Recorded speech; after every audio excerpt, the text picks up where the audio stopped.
A budget to the tune of 2.16 trillion rand. That's Finance Minister Enoch Godongwana's maiden budget, in which he spelled out how all this money will be spent, at the same time warning how in debt government is, 4.3 trillion rand to be exact. The good news: lower personal income tax, lower corporate tax, and no increase in fuel or RAF levies, and some relief for the poor, with the 350 rand social relief of distress grant continuing for another year.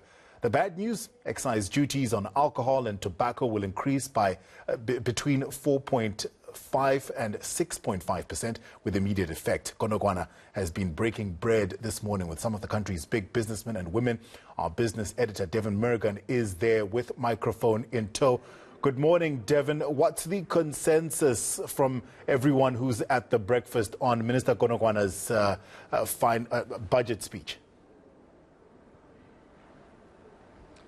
Look, good morning. I mean, I think there's no doubt that if you just sort of, digest overnight what was presented to us yesterday, it's pretty clear that, I mean, this was some sort of a consumer-friendly budget in many ways. You've mentioned in your preamble that there was some, good news on the tax front. We've also seen the very delegates that are here would have welcomed that 1 percentage point drop in the corporate tax. Of course, that only comes in next year, but it does want or has an ambition, this budget, to start stimulating growth and to start sort of loosening up on the consumer front. And I want to bring in the Director General of the Treasury here, Mr. Dondo Mohojane. Mr. Mohojane, thanks very much indeed for talking to us. I mean, before we get into the nitty-gritties of the budget, I asked you off camera, what is it like with the new Finance Minister entering the fold? There just appears to be a bit of a relaxed feel, especially what we saw in the budget yesterday. How's the Treasury team accepting the Finance Minister? The Treasury team welcome the Minister of Finance. They are happy. They engaging with him. He engages with us. All he knows is debate. All he knows is what Treasury was like 10, 15 years ago, when debate was the order of the day. And he likes that. And you saw him yesterday. He was relaxed. We told him to relax. We told him to own the speech. We told him to own the moment, because we did a lot of work. We spent a lot of time putting thoughts together. We spent a lot of time engaging in government around the budget, around matters that matter, for the budget. So I think that's what made him more relaxed, because he knew he had the backing of cabinet. He knew he had the backing of the president. So it was much, much easy. And of course, we work with him and we easy with him. In my case in particular, I worked with him some 20 years ago when he was the MEC for Finance. I was used to be the budget analyst for Eastern Cape those years. So we have a 20-year relationship. So our relationship is strong, and as with the rest of the Treasury. So, I mean, then came the issues, and he didn't escape it this morning. He had some questions from the floor. In particular, what do we do with those risks to the budget going forward? Now, he's presented something that was palatable to some parts of the fraternity, but other parts are still saying, hang on, Mr. Minister, we've got a situation where there's something that's unpredictable on the wage front. Exactly. All right, the public sector wage bill, 35% of all expenditure. This is heavy on the budget, and I see the Minister conceding that, look, it's not going to be an easy road ahead. But what clarity can we at least think about when we approach the wage issue? It's not easy. It's not easy. It's a huge risk. You'll recall that 2 years ago, Devin, I filed an affidavit with the courts when we dealt with the final last wage settlement, and we said you cannot afford the last year of the wage agreement. The facts are still there. The risks are still there. It's unaffordable. We say we're going to to this Labour Summit in March. We're going to go with an open mind. We're going to open the books to Labour. We're going to engage. We're going to say, this is the regime of our public finance in the country. And either we want to build and put more money in productive sectors of the economy or into consumer spending. In my textbook, wage bill and wages are obviously consumer spending. But we have to be clear as to what we do as a country. If we put more money in the economy and grow in the economy, tax revenues are going to come. Then we'll have enough money to actually give ourselves huge increases if we have to. But as things are, let's focus on what we need to focus on, which is building the economy and growing the economy, and embarking on the structural reform program that we've been talking about, which is encapsulated in the ERRP program. So I think for me, that's what I will focus and say this is where we should do. It was not easy. We had to do a balancing act. Corporate income tax to make sure that other businesses come through. So that 1%, we think it will give us the benefits that we need. We had to extend the social relief of distress. Yeah. 44 billion, a lot of money to take care of the poor and the vulnerable. What else did we do? We had to make sure that we pay a little bit of debt that we owe. We owe a lot of people, a lot of money. So 136 billion rent, gross borrowing requirement reduction. It effectively means your debt service costs will have to come down. Finally, we then say, do you want to put a heap more on wage, huge unsustainable wage? It's going to be tough. So, but let's grow the economy. Let's focus our efforts in growing the economy, and then we can talk a different language when there is enough to distribute later on. Okay, so we'll have to see how that goes.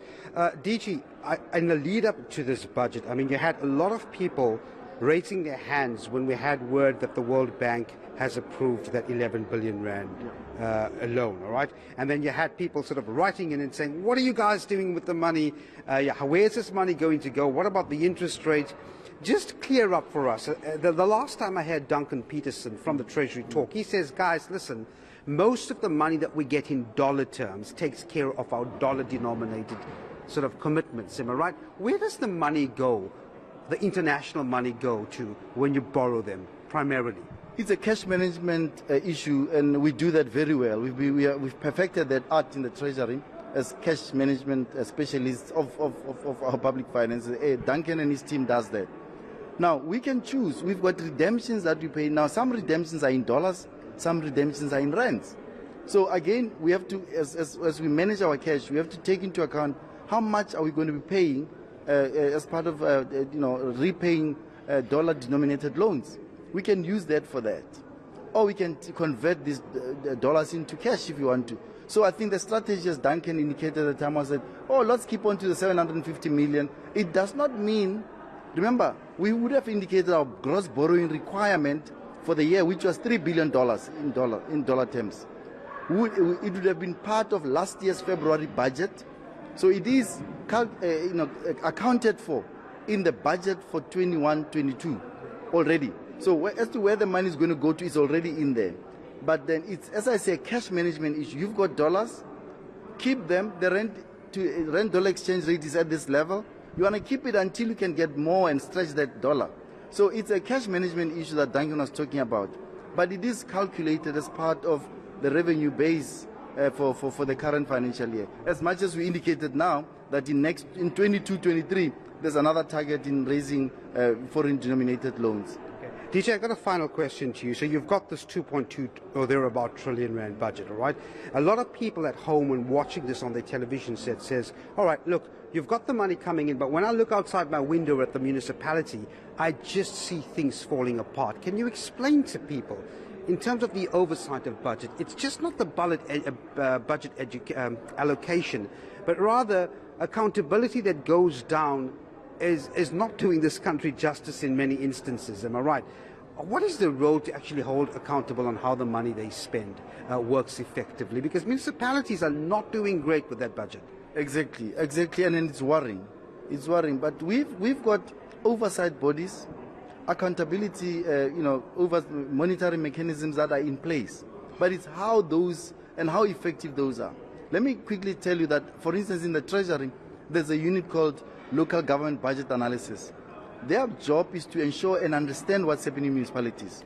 And we've got designated municipalities that we look after, including metros, etc. And then each of the provincial treasuries will have a similar unit that looks into those municipalities in each and every province. So all 250 plus municipalities are accounted for in terms of how they must engage and relate to treasuries. So the effectiveness of the oversight is one thing. Does it work? It doesn't work. It doesn't work effectively in the way that we want, because on its own it cannot work. It has to work with political oversight committees in municipal councils. Each and every council, if it's serious about its business, should be holding those municipal managers, Section 56 managers, including CFOs in the municipality, accountable in terms of actions and inactions. The town engineer, if there are no lights, there's water and sewage everywhere spilling over, the infrastructure people in that municipality must be in charge. but however, it's the effectiveness of the oversight committees. I want to be held accountable. If I'm not doing well, the scoper in Parliament or Finance Committee must call me and call me to account. If I fail to pay salaries because I didn't raise enough cash for that month, somebody must take me to task. If water is not running or the sewage spilling, some manager must be held accountable in a municipality. And if it means that person being dealt with harshly, let it be. Right, I'm going to have to leave you there, DG, because time is against us. But thanks very much indeed for putting some sort of clarity on some of those issues there. That was Treasury Director General Donna Mohajani.